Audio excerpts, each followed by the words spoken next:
So, it's me, Ian, and I just saw a new movie. I saw Whistle, which has just come out, and I'm going to do a review of it because why not? Through a weird sort of pseudo Dutch angle. So, for those who don't know, Whistle is essentially a movie about some teenagers who find a cursed object and they use it and they start dying one by one. And that could describe 1,000 other movies, but it doesn't in this case. It describes Whistle, which stars Sophie Thatcher and Daphne King. Sophie Thatcher, obviously, is from Yellow Jackets fame, with playing the young version of the character created, well, not created, the adult version for the character is played by Melanie Linsky, and she plays the younger version of the character, and she does a really good job. And you have Daphne King too, who I didn't realise. I didn't know she was in this movie, and she looks so much different than she does as like Laura, aka Weapon X-23,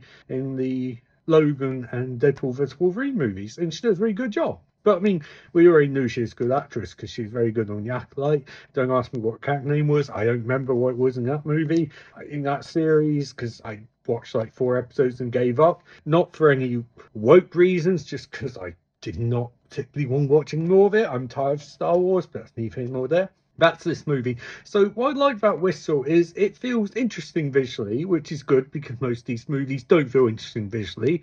Like won't mention any names, but a movie about with a title and it's loosely associated with a tree that came up not too long ago, which had no visual identity whatsoever.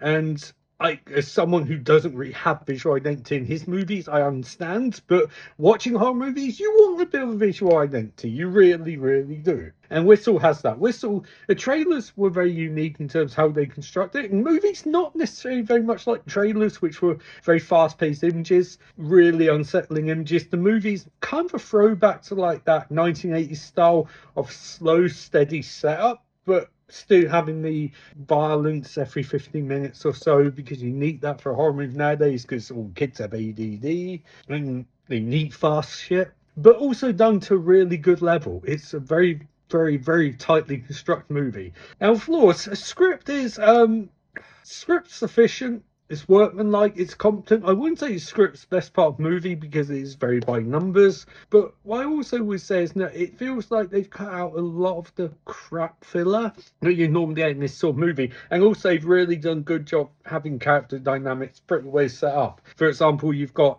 the lead character who is actually proactive and interesting and is not a damsel in distress, which is good. At no point in this movie do we feel like she's being victimized. No, she's just like, I'm not putting up this shit.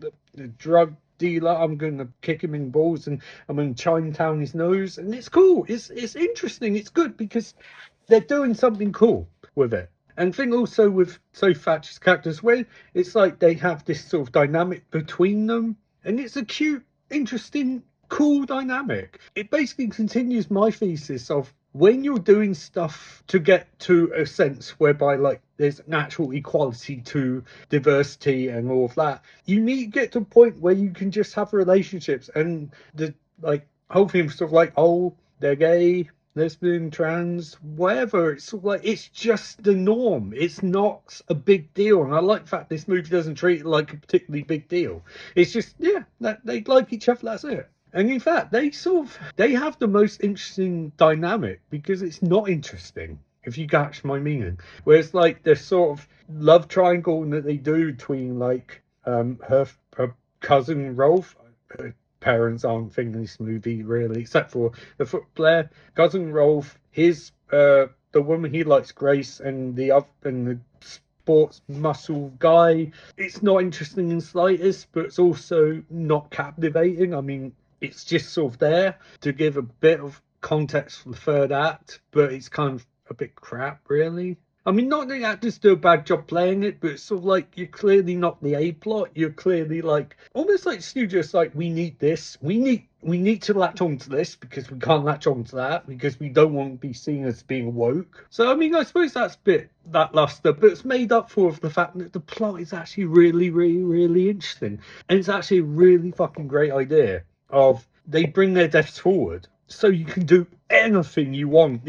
Like the creature and all of that, like there's no limitations. It's sort of like whatever, you can just come up with crazy shit for what took them out in future and bring it to present day and come up with some really cool shit. And they really, really do. And it's really violent. It's really cool. And it's one of the few horror movies I've seen recently where I'm like, you can literally make a franchise out of this because you can do whatever the fuck you want, you know? You can Jumanji this shit if you want. You really, really can.